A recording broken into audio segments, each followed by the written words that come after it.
Fortunato had hurt me 1,000 times and I had suffered quietly. But then I learned that he had laughed at my proud name, Montresor, the name of an old and honored family. I promised myself that I would make him pay for this, that I would have my revenge.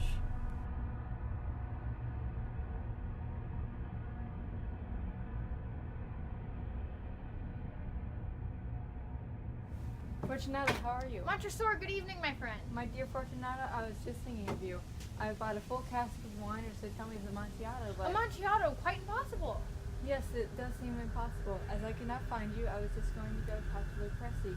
If anyone knows about wine, it's Lucrezi. Lucrezi? He doesn't know one wine from another. But they say he knows as much as you do. Oh, come, let's go. Go where? To your vaults to taste the wine. No, my friend, no. I can see you are unwell and the vaults are cold and wet. The cold is nothing. I'm well enough. Let's go.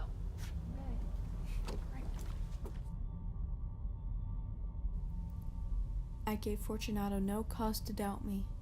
I continued to smile in his face, and he did not understand that I was now smiling at the thought of what I planned for him, at the thought of my revenge. Amontillado, someone is playing games with you. Lucrezi. Lucrezi knows nothing about wines, nothing at all.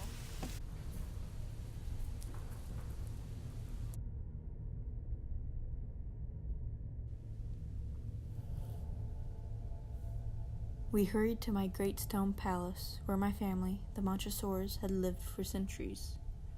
There was no one at home. I had told the servants that they must not leave the palace, as I would not return until the following morning and they must care for the place. This, I knew, was enough to make it certain that they would all leave as soon as my back was turned. I took down 2 brightly burning lights.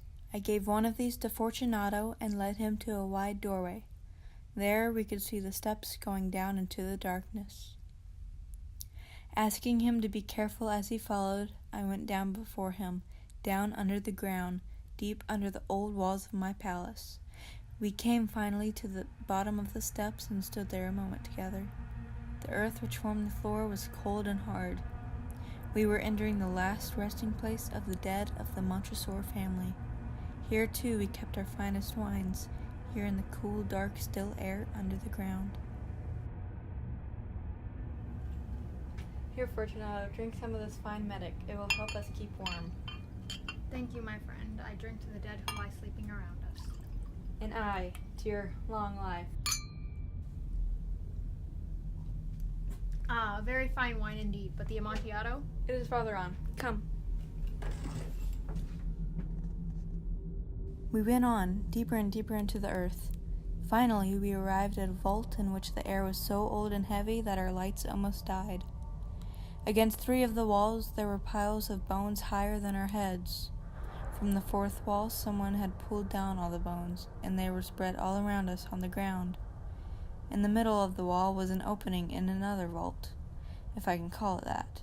A little room about 3 feet wide, 6 or 7 feet high, and perhaps 4 feet deep. It was hardly more than a hole in the wall. "Go on," I said. "Go in. The Amontillado is in there." Fortunato continued to go forward uncertainly. I followed him immediately. Soon, of course, he reached the back wall. He stood there a moment, facing the wall, surprised and wondering. In that wall were 2 heavy iron rings. A short chain was hanging from one of these and a lock from the other.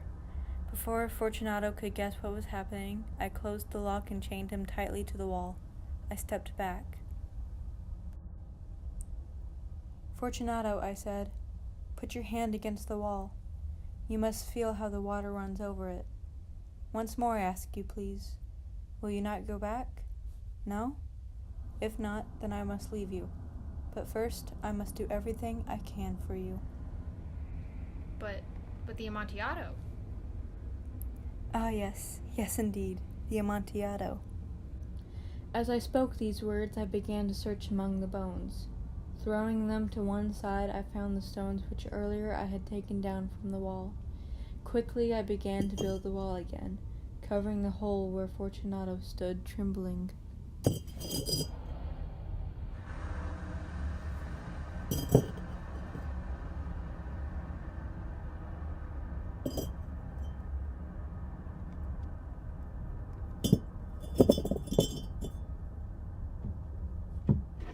Montresor, what are you doing? I continued working. I could hear him pulling at the chain, shaking it wildly. Only a few stones remained to put in their place. Montresor, ha! This is a very good joke indeed. Many times we will laugh about it as we drink our wine together. Of course, as we drink the Amontillado.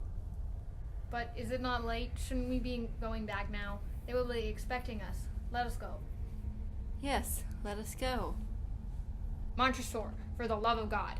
Yes, for the love of God.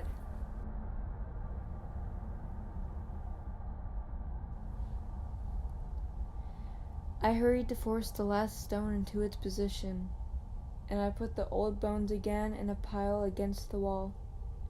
For half a century now, no human hand has touched them. May he rest in peace.